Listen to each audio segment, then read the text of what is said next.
Looking to save some cap space, the Redskins are making moves to the defense by releasing cornerback Chris Culliver. Culliver's release will save about $8 million for Washington. The Redskins won't be credited that $8 million until after June 1st. In his first season with the Redskins, Culliver was suspended one game for violating the personal conduct policy due to misdemeanors dating back to 2014.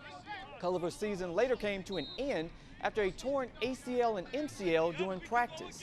In his career, he has 124 tackles and 7 interceptions. The Steelers have decided to decline the fifth-year option on linebacker Jarvis Jones.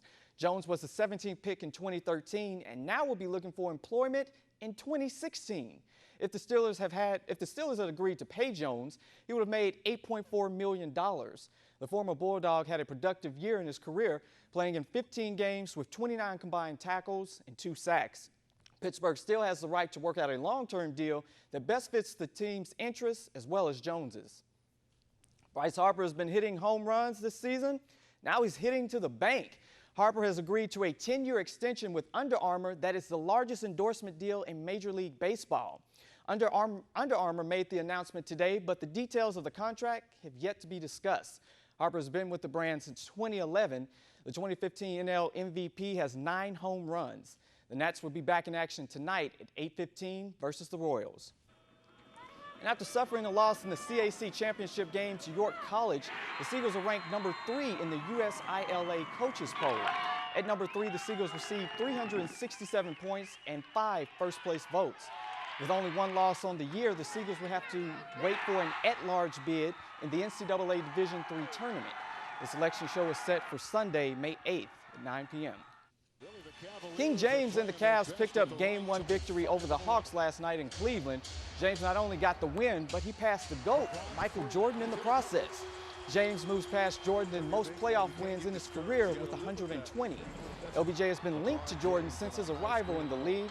Now he might be even closer, as it's rumored that he will have a lead role in the Space Jam 2 movie.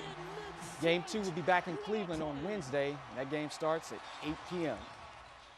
NBA refs, tell me you just didn't blow this call. Dion Waiters elbows Manu Ginobili.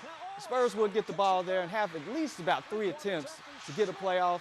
They come up short in this one. OKC would take this one, but the interesting thing, when head coach Billy Donovan was asked about the play, you know what he said?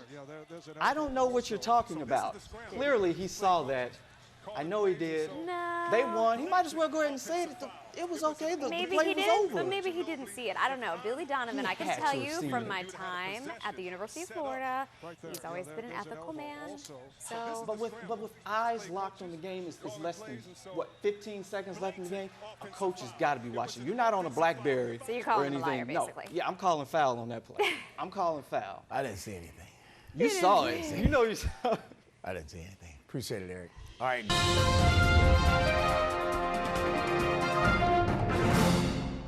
The NSU Demons are tournament bound and will look to the Southland Conference Tournament after closing out their 3-game series over Abilene Christian. NSU will start Wednesday as the number 3 seed as they take on McNeese State in the first round at the Constellation Field in Sugar Land, Texas. The Demons will roll into the first round on a 10-game conference winning streak, the longest in the program's history. Here's Coach B on the tournament. We've been there now. We played at this park, and we expect to go in. We know what to expect. And we're just like all the other teams. We expect to win it. We're going down there with one goal to win it. I think we've played every team in it. We're as capable of anybody as winning this tournament. I know our guys are focused, and we'll go down there. Tournaments are crazy. It's who gets hot. And it was a great weekend for the Tigers softball team as they rode through the competition, beating Arizona State 2-0 to advance to the Super Regionals on Friday. This is the 5th time in the program's history that the Tigers have advanced to the Super Regionals. The Tigers will take on James Madison in a 3-game series of the Super Regionals, with the winner advancing to the College World Series in Oklahoma City. Game 1 starts Friday at 2 p.m. The Saints wasted no time in filling their need at the wide receiving spot by signing free agent Vincent Brown. Brown brings veteran leadership to the wide receiving corps after the release of Marcus Colston. Brown is hoping for a good start to the 2016 season as he was hit with injuries in 2014 and 15. At 27, the former Charger and Raider is the oldest receiver on the Saints roster. Tom Brady will appeal his Deflategate suspension that was reinstated by a federal court in April. In an April, 3-person federal appeals court ruled that Brady must serve a 4-game suspension handed down by the NFL for use of underinflated footballs in the January 2015 AFC Championship game. Brady's lawyer, Ted Olson, is requesting that the entire U.S. Supreme Court of Appeals rehear the case in what's known as an en-banc hearing. Olson thinks that NFL Commissioner Roger Goodell's ruling goes against proper labor relations. With Sunday's loss to the Thunder, the Warriors went down 2-1 in the Western Conference Finals. The biggest play of the game was when Warriors' Draymond Green, unintentionally or not, kicked Oklahoma City's Steven Adams in the pants. It left Adams on the floor and shooting free throws, and the Thunder, well, of course, they went on to win the second game of the series. Golden State coach Steve Kerr was asked how would he prepare for Tuesday's Game 4. They're good. I mean, they're really good. Every team, presents a different challenge, and they're the most talented team that we've faced over the last couple of years for sure. And but our outlook is it's 2-1, so we need to win a game on their home floor, and if we do that, we're in really good shape. So that's our intent. Warriors gonna have to pick themselves up. That was an embarrassing loss, but yeah, I don't think anyone would have seen that coming. Well, I mean, Charles Barkley said it best. He says, these games, you're going to have one game, one team's going to get blown out, the next one's going to be the same thing. So it could happen. They will adjust, and I don't think it'll be a blowout like that. They have to wake up. Probably not. Yeah, no. That was a wake-up call. Mm-hmm. Thanks. Well, if you haven't laughed all day.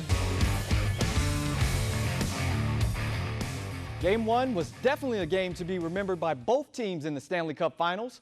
Both teams showed their strengths as well as their weaknesses. Game 1 of the Stanley Cup Finals is in the bag as experience won over inexperience.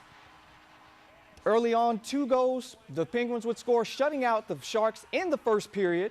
The Sharks would shake off the jitters and come back in the second period to tie things up. Pittsburgh would ultimately have the last laugh, sinking a goal in the third to take this one, Game 1, 3-2. Game 2 is back in Pittsburgh on Wednesday at 8 p.m. We certainly didn't want to go into this series with a wait-and-see approach. We didn't want to go through a feeling-out process.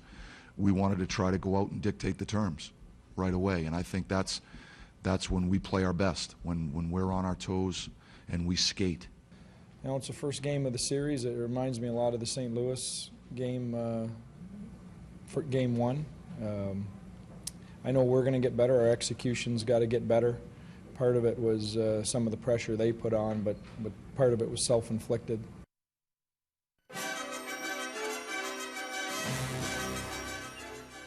The countdown is on to the 2016 Rio Olympics, which kicks off August 5th in Rio de Janeiro, Brazil. Jackie Galloway will be competing for Team USA in Taekwondo's 67-plus kilogram weight class in Rio. Also a Mexican citizen, Galloway was an alternate for the Mexican team at the 2012 Olympics in London. In 2010, at age 14, she was the youngest athlete in Mexican national team history. The 19-year-old Texas native is focused on bringing home the gold, but she also has additional goals to complete as well. My ultimate goal with that degree is to design prosthetics for athletes, hopefully. And so I feel like kind of that path combines a lot of the things that I have passion for and that I'm interested in. I've always been better at math and science, and then I want to be able to combine that and be able to give back what sports had, the opportunities that sports has given me by helping people who maybe wouldn't have originally gotten that opportunity. And remember, WRD is your exclusive Delmarva home for the Rio Olympics. Games start August 5th. President Obama welcomed Villanova's men's basketball team to the White House to celebrate their national championship victory. It's been a long time coming for the Wildcats, bringing home the national title for the first time since 1985. The Wildcats presented President Obama with a 44 Wildcat jersey. The president is known for his love for basketball and shared his thoughts today about their national title victory. And on a play called Nova, Chris took a pass from Arch and pulled up a few steps behind the line and shot this team into basketball lore. That was a good shot.